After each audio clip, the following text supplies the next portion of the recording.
नमस्कार दोस्तों, आज जरा ठहर कर सोचिए। सवाल छोटा है लेकिन असर बहुत बड़ा है। अगर वोटर लिस्ट साफ की जाए, अगर फर्जी नाम हटाए जाएं, अगर सिर्फ और सिर्फ भारत के नागरिकों को ही मतदान का अधिकार मिले, तो किसी मुख्यमंत्री को इतना गुस्सा क्यों आएगा? आज पश्चिम बंगाल की राजनीति में जो तूफान मचा हुआ है, वो किसी प्राकृतिक आपदा की वजह से नहीं है, वो एक संवैधानिक प्रक्रिया की वजह से है। और यही इस पूरी कहानी का सबसे बड़ा सच है। जिस दिन चुनाव आयोग ने यह कहा कि हम संविधान के अनुच्छेद 300 बढ़ने के 26 को पूरी सख्ती और ईमानदारी से लागू करेंगे, उसी दिन से ममता बनर्जी की राजनीति में कंपन शुरू हो गया। सवाल उठता है कि जो अनुच्छेद हर वयस्क भारतीय नागरिक को वोट देने का अधिकार देता है, वही अनुच्छेद किसी को डराने वाला कैसे हो सकता है? डर तब लगता है दोस्तों, जब सिस्टम साफ होने से किसी का खेल बिगड़ने वाला हो, और आज बंगाल में ठीक यही हो रहा है। ममता बनर्जी कहती हैं कि चुनाव आयोग साजिश कर रहा है, बीजेपी के इशारे पर काम कर रहा है।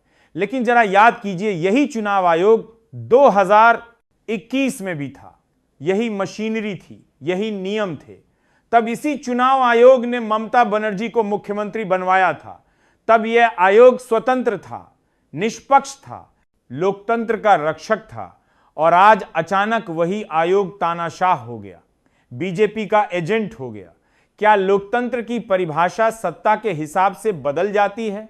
आज बंगाल में विशेष गहन पुनरीक्षण यानी एसआईआर चल रहा है, एक ऐसी प्रक्रिया जो देश के कई राज्यों में पहले से लागू है। इसका मकसद बहुत सीधा है, मृत लोगों के नाम हटाना, डुप्लीकेट वोटरों को हटाना, फर्जी दस्तावेजों से बने नाम हटाना, और यह सुनिश्चित करना कि कोई भी असली भारतीय नागरिक अपने मताधिकार से वंचित ना हो। लेकिन जब ड्राफ्ट लिस्ट आई और लाखों नाम गायब मिले, तब असली हंगामा शुरू हुआ। सोचिए दोस्तों, जब पता चला कि बॉर्डर जिलों में सबसे ज्यादा नाम कटे हैं, तब सियासत क्यों गमाई? मुर्शिदाबाद, उत्तर 24 परगना, दक्षिण 24 परगना, ये वही इलाके हैं जहां सालों से अवैध घुसपैठ की बातें होती रही हैं। ये वही इलाके हैं जहां एक ही पते पर दर्जनों वोटर पाए गए।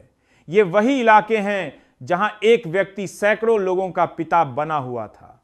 ये आंकड़े किसी पार्टी ने नहीं, चुनाव आयोग की जांच ने उजागर किए। अब सवाल यह है कि अगर ये नाम असली थे, तो उनकी जांच से डर क्यों? चुनाव आयोग ने साफ कहा है कि जो भी योग्य है वह फॉर्म भरकर वापस जुड़ सकता है। नोटिस भेजे जा रहे हैं, सुनवाई का मौका दिया जा रहा है, सुधार का पूरा रास्ता खुला है। फिर यह कहना कि गरीबों और अल्पसंख्यकों को निशाना बनाया जा रहा है, क्या यह सच है या सिर्फ एक राजनीतिक नैरेटिव? ममता बनर्जी कहती हैं कि केंद्रीय अधिकारी बंगाल की भाषा नहीं जानते, इसलिए वह अयोग्य हैं। लेकिन क्या संविधान में कहीं लिखा है कि लोकतंत्र की रक्षा भाषा के आधार पर होगी? क्या वोटर लिस्ट की शुद्धता भाषा से तय होती है या नागरिकता से? अगर कल कोई अधिकारी हिंदी, तमिल या अंग्रेजी बोलता है, तो क्या वह भारतीय कानून लागू करने के काबिल नहीं रहेगा? दरअसल दोस्तों, यह लड़ाई भाषा की नहीं है, यह लड़ाई वोट बैंक की है। वो वोट बैंक जो सालों से बिना सवाल पूछे इस्तेमाल होता रहा, वो वोट बैंक जो फर्जी दस्तावेजों पर खड़ा था। और आज जब संविधान का आईना सामने आया है, तो सच्चाई दिखने लगी है। यही वजह है कि ममता बनर्जी सड़क पर उतर आई, रैलियां करने लगी, चुनाव आयोग को गाली देने लगी। यह कोई पहली बार नहीं है। जब जब संवैधानिक संस्थाएं विपक्ष के खिलाफ कोई कदम उठाती हैं, तब तब उन्हें बदनाम करने की कोशिश होती है। राहुल गांधी ईवीएम पर सवाल उठाते हैं, ममता बनर्जी चुनाव आयोग पर, अखिलेश यादव वोटर लिस्ट पर, सबतर ममता बनर्जी करने के पास कर रहे हैं। बका दर्द एक है, डर हार का है। 2026 के विधानसभा चुनाव सामने हैं और जमीन खिसकती दिख रही है।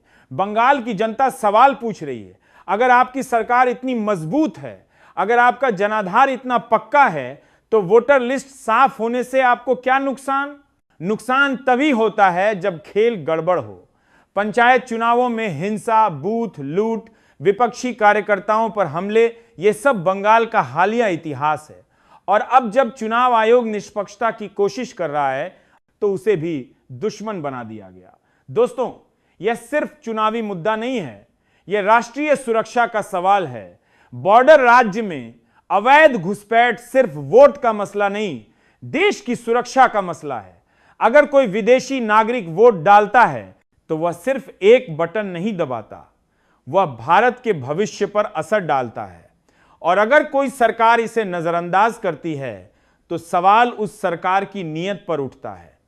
ममता बनर्जी खुद को माटी और मानुष की नेता कहती हैं, लेकिन मां की जिम्मेदारी होती है बच्चों को सही रास्ता दिखाना, माटी की जिम्मेदारी होती है जमीन की रक्षा करना, और मानुष की जिम्मेदारी होती है सच्चाई के साथ खड़ा रहना। यहां तीनों में से कुछ भी होता नहीं दिख रहा, यहां सिर्फ सत्ता बचाने की जद्दोजहद दिख रही है। आज बंगाल में बेरोजगारी है, घोटाले हैं, महिला सुरक्षा पर सवाल है, डॉक्टर सड़क पर हैं, न्याय की मांग हो रही है, लेकिन इन सब पर चर्चा नहीं। चर्चा सिर्फ वोटर लिस्ट पर है। क्यों? क्योंकि वही असली नस है, वही वह बटन है जिसे दबाकर सत्ता का खेल चलता है। सुप्रीम कोर्ट ने भी चुनाव आयोग को फ्री हैंड दिया है, साफ कहा है कि आप प्रक्रिया जारी रखिए, अगर कोई अड़चन डाले तो कोर्ट को बताइए।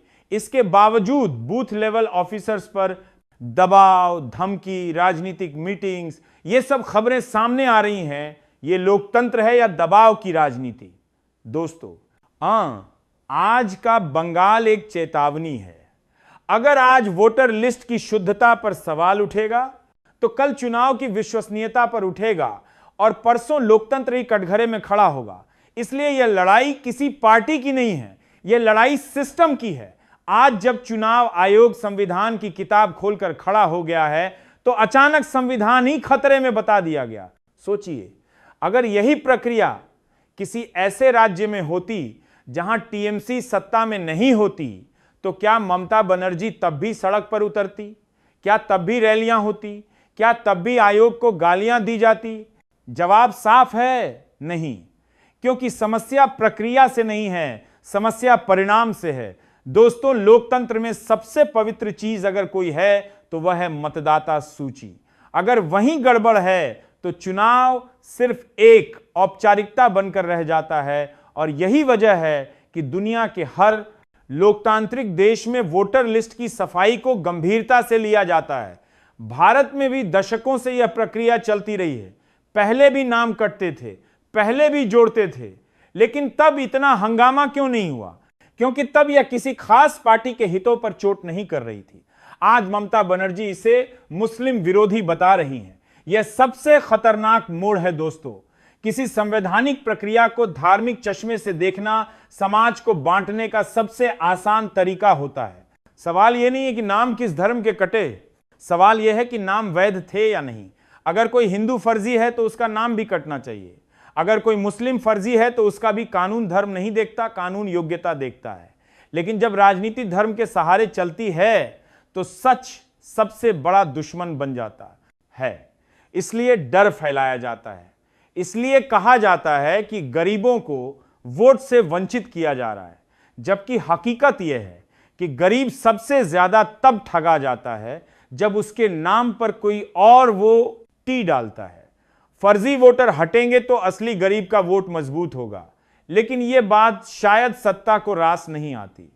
एक और सवाल उठता है दोस्तों, अगर ममता बनर्जी को इतना ही भरोसा है कि सब कुछ सही है तो उन्होंने कोर्ट का रास्ता क्यों नहीं चुना?